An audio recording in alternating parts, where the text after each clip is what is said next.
Ngayon, narito ang ilan ko pang bilin sa inyong lahat.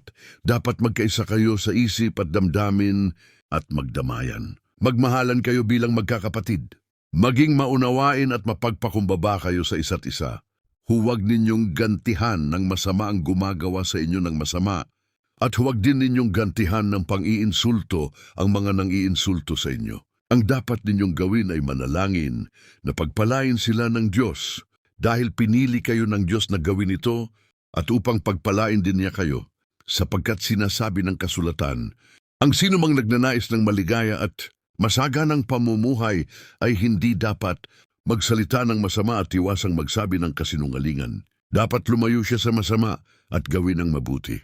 Pagsikapan niyang kamtin ang kapayapaan, sapagkat iniingatan ng Panginoon ang matuwid at sinasagot niya ang kanilang mga panalangin, ngunit galit siya sa mga gumagawa ng masama.